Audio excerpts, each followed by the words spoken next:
کہ بہت غلط بات ہے. مجھے کچھ خواتین نے رابطہ کیا اور بہنوں نے، اور انہوں نے کہا کہ ہم کار ڈرائیو کرتی ہیں، خواتین جو کار ڈرائیو کرتی ہیں، انہوں نے مجھ سے رابطہ کیا کہ ہم کار ڈرائیو کرتی ہیں لیکن رات کے وقت اوباش نوجوان جب ہم رات کو کسی تقریب سے واپس آ رہے ہوتے ہیں تو دیکھتے ہیں کہ ہم اکیلی گاڑی چلا رہی ہیں تو ہمیں تنگ کرتے ہیں. کتنی شرم کی بات ہے. یہ تو کوئی بات نہیں ہوئی کہ آپ مطلب یہ کہ اس کی جگہ آپ کی بہن ہو تو، آپ کی بیٹی ہو تو، آپ کی ماں ہو، آپ کی خالہ ہو، پھوپھی ہو، تو بھی آپ یہی کریں گے. کہتے ہیں سیٹیاں بجاتے ہیں، گاڑی کو سائیڈ مارتے ہیں، کہیں سگنل پہ کھڑے ہوں تو دونوں طرف موٹر سائیکل پہ آ جاتے ہیں گاڑی میں اور گھورتے رہتے ہیں. اور پھر یہ ایک پرسیپشن بھی ڈال دیا ہے کہ عورتیں گاڑی سے ہی نہیں چلاتی. یہ تو الگ بات ہے، لیکن ہمیں کیا سیکیورٹی ہے؟ مطلب ہم شاپنگ سینٹر میں گاڑی پارک کریں تو ہمیں جو ہے نا ہوٹنگ کی جاتی ہے، ہم سگنل پہ کھڑے ہوں تو ہمیں ہوٹنگ کی جاتی ہے، صرف اس لیے کہ عورتیں گاڑی چلا رہی ہیں. اس کی اجازت نہیں ہے. آپ کو ہر خاتون کی عزت کرنی ہے. یہ آپ سمجھ لیجئے کہ آپ کو کوئی رائٹ نہیں ہے کہ کوئی خاتون گاڑی چلا کر رات کو کسی تقریب سے آ رہی ہے، ضروری کام سے نکلی ہے، دیر ہو گئی ہے، اکیلی گاڑی چلا رہی ہے تو آپ اسے تنگ کریں اور آپ آس پاس موٹر سائیکلوں پہ ہارن بجائیں، اور جب سگنل پہ رکیں تو آپ اس کے ساتھ ہوٹنگ کریں، جب وہ پارکنگ کرے تو ہوٹنگ کریں، جان بوجھ کے ریورس کر رہی ہے تو آپ اسے تنگ کریں. تو یہ طریقہ ٹھیک نہیں ہے. مجھے خواتین نے رابطہ کیا، میرا یہ فرض تھا کہ میں آپ کو سمجھاؤں کہ یہ بہت غلط بات ہے. آپ سے ملاقات ہوتی ہے مختصر سے وقفے کے بعد.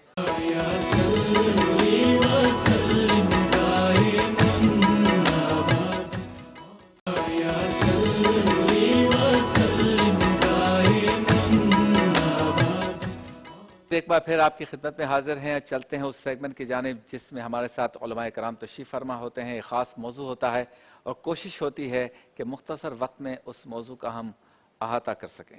سیگمنٹ کا نام ہے عالم ٹائم. میرے آقا میرے آقا میرے آقا میرے آقا میرے آقا.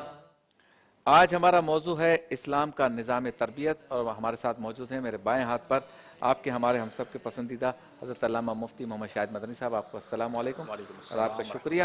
دائیں ہاتھ پہ موجود ہیں ہمارے محترم و مکرم مفتی غلام دستگیر صاحب. آپ کو بھی السلام علیکم اور آپ کا بھی شکریہ. ان کے ساتھ موجود ہیں بہت ہی پیارے ہمارے مفتی اسحاق مدنی صاحب. آپ کو بھی السلام علیکم. بہت شکریہ آپ تشریف لائے. اچھا مفتی شاہد صاحب، پہلے تو یہ بتائیں کہ غیر مسلموں کا یا اسلام کے ناقدین کا یہ خیال ہے کہ اسلام جو ہے وہ صرف عبادات کی طرف ہی رہنمائی کرتا ہے. یہ معاشرت، معیشت، رواج، کلچر، گھر کے ماحول، تربیت، اس پر اسلام کچھ نہیں کہتا. تو پہلے تو بیسک بتائیے کہ اسلام دراصل نظام تربیت کیسا مروج کرنا چاہتے ہیں، رائج کرنا چاہتے ہیں؟ بسم اللہ الرحمن الرحیم. هو القادر هو الحق هو المعین. دیکھیں، جو نظام تربیت ہے وہ جتنا جامع و مانع اسلام نے انسان کے لیے نظام تربیت عطا فرمایا ہے کسی اور مذہب نے نہیں دیا. بے شک. اور اس میں جن جن جہتوں کی رعایت اسلام نے فرمائی ہے ان تمام جہتوں کی رعایت دیگر مذاہب عالم میں یا جو عاقلین ہیں ان کے ترتیب کردہ نظام کے اندر نہیں ملتی. واہ واہ واہ. نبی کریم صلی اللہ علیہ وسلم نے بنیادی طور پر یہاں تک ارشاد فرما دیا کہ لا رہبانیت فی الاسلام، یعنی یہ اعتراض کرنا کہ اسلام صرف نماز کی بات کرتا ہے اور دنیاوی جو دیگر معاملات ہیں اس حوالے سے رہنمائی نہیں کرتا، یہ بغض پر مبنی اعتراض ہے. نبی کریم صلی اللہ علیہ وسلم نے تو رہبانیت سے منع فرما دیا اور فرمایا کہ لا رہبانیت فی الاسلام، اسلام میں رہبانیت نہیں ہے. یعنی آپ قرآن و حدیث کے نام پر جنگل میں جا کر بیٹھ جائیں اور دنیا سے اپنا قطع تعلق کر لیں تو اس کی بالکل گنجائش نہیں ہے. اور اس پر اگر آپ دلیل طلب کرتے ہیں کہ جی اسلام تمام تر شعبوں میں کیسے تربیت کرتا ہے، تو اس پر سب سے بڑی جو مثال ہے وہ ہمارے پیارے آقا کریم علیہ افضل الصلاۃ والتسلیم کی عملی زندگی ہے. واہ واہ. اور اسی کو نبی کریم صلی اللہ علیہ وسلم نے بطور معجزہ بیان فرمایا کہ فقد لبثت فیکم عمرا من قبلی، کہ میں تمہارے درمیان اپنی عمر کا ایک حصہ ٹھہرا رہا. افلا تعقلون، کیا تمہیں عقل نہیں ہے؟ یعنی نبی کریم کی زندگی جو ہے وہ نبی کریم کی نبوت کی ایک دلیل بین ہے. واہ واہ واہ. اس سے بڑھ کر ایک بات جو تھوڑی توجہ سے سمجھ میں آئے گی کہ دیکھیں ہم بات کر رہے ہیں انسان، یعنی آپ کا موضوع جو ہے وہ ہے تربیت انسان. اب انسان کس چیز کا نام ہے؟ تو ظاہراً ایک جسم ہے، دو آنکھیں ہیں، ایک چہرہ ہے، دو ہاتھ ہیں، اس چیز کا نام انسان ہے. صحیح. لیکن اسلام نے ایک مانوی انسان کا تصور دیا، یعنی ایک ہے ظاہری انسان اور ایک ہے مانوی انسان. اب مانوی انسان کون ہے؟ اس میں 4 چیزوں کو بیان کیا کہ انسان کے باطن کے اندر اس کی عقل ہوتی ہے، اس کا نفس ہوتا ہے، اس کا قلب ہوتا ہے اور اس کی روح ہوتی ہے. جب تربیت کی بات شروع ہوئی تو اسلام نے آغاز ہی مانوی انسان سے کیا کہ اگر ایک انسان کو اچھا بنانا ہے تو سب سے پہلے اس کی سوچ اچھی ہونی چاہیے، پھر اس کا دل اچھا ہونا چاہیے، پھر اس کا نفس پاکیزہ ہونا چاہیے اور پھر اس کی روح کو جلا ملنی چاہیے. تو ان 4 چیزوں کو جو بیان کیا ہے وہ دین اسلام نے بیان کیا ہے. پھر اسی طرح تربیت کا آپ نے لفظ ذکر کیا. تربیت کا معنی کیا ہوتا ہے؟ کسی بھی چیز کو درجہ بدرجہ اس کے کمال تک پہنچانا. واہ واہ واہ. تربیت 1 مہینے میں نہیں ہوتی، تربیت 1 سال میں نہیں ہوتی، بلکہ تربیت کے لیے عمر درکار ہوتی ہے.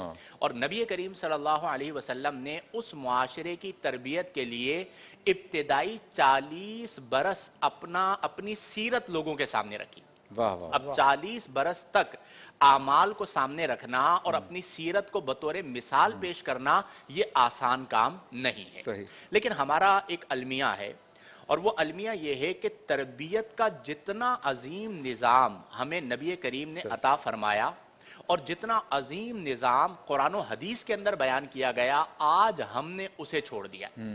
ہم تربیت کا نظام بھی غیروں سے لینا چاہتے ہیں. صحیح. جس کی بنا پر ہمارے معاشرے کے اندر بہت سارے اعتبارات سے فسادات نظر آتے ہیں. اس کی وجہ کیا ہے کہ دیکھیں ایک ہی عہدہ ہے، وہ عہدہ آپ تربیتی یافتہ شخص کو دے دیں اور وہی عہدہ آپ غیر تربیتی یافتہ شخص کو دے دیں. عہدہ تو ایک ہی ہے لیکن اس کرسی پر جب تربیتی یافتہ شخص بیٹھے گا تو وہ لوگوں کے لیے نافع بنے گا، اور اسی عہدے کے ساتھ اسی کرسی پر جب غیر تربیتی یافتہ شخص بیٹھے گا تو وہ لوگوں کے لیے سبب نقصان بنے گا. تو آج ہمارے معاشرے کے اندر فقدان یہ ہے تمام شعبوں کے اندر کہ غیر تربیتی یافتہ لوگ موجود ہیں. نمبر 1. نمبر 2 مربی، یعنی تربیت کون کرے گا؟ اب المیہ یہ ہو گیا ہے شبیر بھائی کہ ہمارے معاشرے میں مربی جو ہے وہ غیر تربیتی یافتہ ہے. جو مربی ہے یعنی جس کا کام تربیت کرنا ہے، مثال کے طور پر والدین کو لے لیجئے. والدین کا کام ہے بچوں کی تربیت کرنا. کیا آج کے اکثر ماں باپ کو اپنے بچوں کی تربیت کرنا آتی ہے؟ وہ تربیت نہیں کرتے، مارتے ہیں. ٹھیک ہے، بچوں کی عادات کو خراب کرتے ہیں، بچوں کو ضدی بناتے ہیں. بعض اوقات بچے کرائم کی طرف جو جا رہے ہوتے ہیں وہ اپنے ماں باپ کے غلط رویوں کی وجہ سے جا رہے ہیں. تربیت کی جگہ مرمت ہو رہی ہے. مرمت ہو رہی ہے. اچھا، دوسری چیز ہے کہ جس قوم میں یا جس معاشرے کے اندر علم جو ہے وہ کاروبار بن جائے اور جس معاشرے کے اندر کردار کا جنازہ نکل جائے تو وہاں پر آپ تربیت کی بات کیسے کر سکتے ہیں؟ مثال کے طور پر مدرسہ تربیت کا مقام ہے نا کہ یہاں سے تربیت کر کے لوگوں کو نکالنا ہے. یونیورسٹی تربیت کا مقام ہے. ایون آپ کا میڈیا تربیت کا مقام ہے. رمضان ٹرانسمیشن کو ہم لے لیں کہ جی رمضان ٹرانسمیشن کیوں کی جا رہی ہے؟ تاکہ لوگوں کو تعلیم دی جائے، ان کی تربیت کی جائے. آپ مجھے ایمانداری سے بتائیے کہ آج میں یہ بات کر رہا ہوں پاکستان کی، بعض ممالک ایسے ہیں جو بطور مثال ہیں، ان کے مربیین نے اپنا کردار ویسا رکھا جس کی وجہ سے ان کی جنریشن کی تربیت ہو رہی ہے. ہمارے ملک پاکستان کے اندر جب علم اور تربیت یہ 2 چیزیں حصول مال کا ذریعہ بن جائے کہ جی ہمارا بس ادارہ ہونا چاہیے، چاہے ہم اس ادارے کو چلا پائیں نہ چلا پائیں، میرا ادارہ ہونا چاہیے، میرا مدرسہ ہونا چاہیے. تو آپ کے مدرسے سے یا آپ کے اسکول سے یا آپ کے کالج سے یا آپ کی یونیورسٹی سے جو اسٹوڈنٹس پاس آؤٹ ہو رہے ہیں وہ کتنے تربیتی یافتہ ہیں؟ آپ نے اپنے کردار سے ان میں سے کتنے لوگوں کو بدلا ہے؟ نتیجہ کیا ہوا کہ آج کا بچہ ہے وہ مسجد جاتا ہے، وہاں پر اسے تربیت نہیں ملتی. وہ مدرسے جاتا ہے، اسے وہاں پر تربیت نہیں ملتی. وہ اسکول جاتا ہے، کالج جاتا ہے، وہاں پر اسے تربیت نہیں ملتی. پھر وہ ٹی وی آن کرتا ہے تو وہاں پہ بھی اسے تربیت نہیں ملتی. ماں باپ کے پاس جاتا ہے تو وہاں پہ بھی تربیت نہیں ملتی. تو نتیجتاً کیا نتیجہ نکلتا ہے کہ بچہ پریشان ہے کہ میں جاؤں تو جاؤں کہاں. اب اس پر ہمارے مربیین کو توجہ کرنے کی ضرورت ہے کہ آپ نے تربیت کرنی ہے. اچھا، تربیت کس طرح؟ اسلامی نظام کے مطابق. اب آپ مجھے بتائیے کہ آج تربیت کے نام پر مختلف ادارے موجود ہیں، کیا ان پر ان میں روح اسلام کے مطابق تربیت ہو رہی ہے؟ ہاں، تربیت ہو رہی ہے. کس چیز پہ؟ بغض پہ.